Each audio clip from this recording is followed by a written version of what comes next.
Motion to Hindi suspend. ninyo alam lahat One na minute, ang nag-a-appoint one ay minute President. suspension is declared by the chair. Tinanong kita kanina, sino ang appointing authority? USEC ng ASEC. Anong sagot mo? Secretary. Hindi mo alam. Hindi pa po ako nagsumasagot. Hindi mo. Nakita kita, sumagot. Camera. Kita kita sumagot.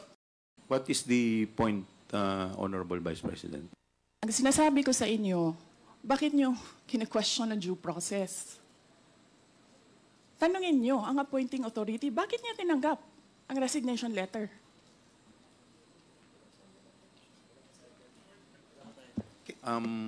Madam Vice President, Yes, sir. we will, wala pa po tayo dun sa usapin na yun. Sa anong usapin, sir? Later po sa binabanggit po ninyo. Sa anong Wala pa po tayo sa period of interpellation.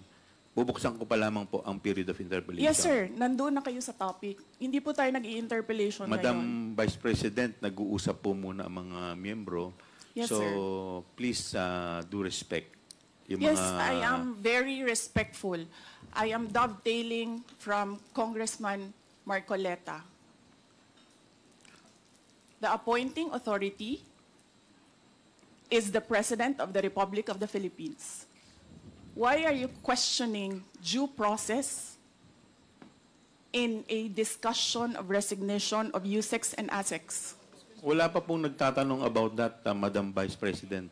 Sir, kinontempt nyo Madam- sir, dinetain nyo na yung tao for due process. Madam Vice President, Sir, nasa loob ng detention ang tao because you questioned due process.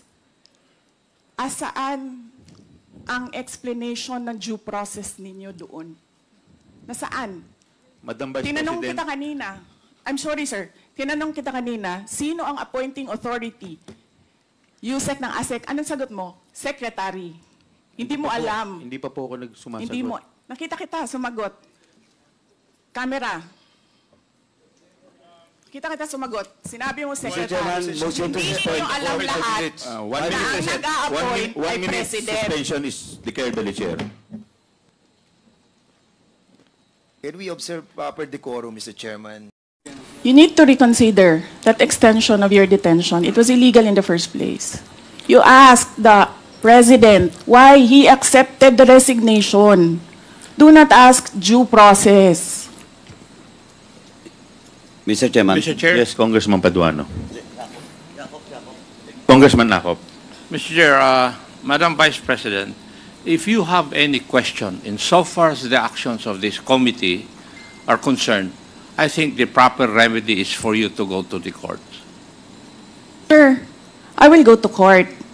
Opo, pero Oo, that is pero your... araw-araw, you are depriving a person of her liberty while I await That is precisely the point, ma'am. the... If our action of detaining your chief of staff is against the law, I think the proper remedy, and I think you're a lawyer, Yes, sir. the proper remedy is to go to the court.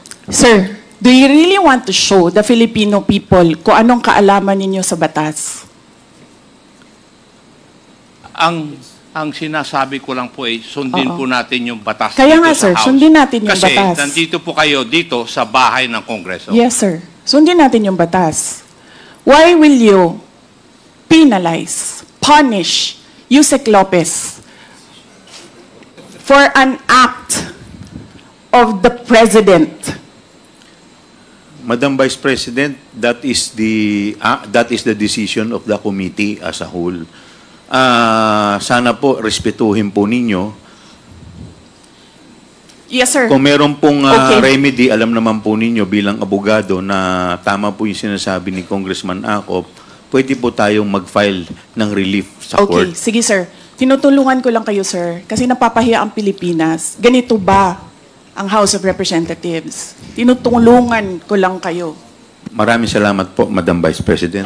With all due respect, Yes, Mr. Chair, Congressman Mr. Chair, I move that we Deputy strike Speaker out. Yeah, I move that we Suarez. strike out that last comment said about the House of Representatives. I don't think that is warranted. Neither is it fair to make statements such as that. So move, Mr. Chair. Second. Is there any objection? Hearing none, the motion is carried. And Mr. Chairman, Yes, may Congressman we Dan remind all the Fernandez. resource persons to address the chairman kasi nakakawala po ng respeto sa committee na to kung hindi po natin i-address ang chairman. Maraming salamat po, Mr. Chair. Thank you. We will now continue to the next item in our agenda. We will now proceed to the interpellation proper. The first to interpolate is the Honorable Congressman Ako.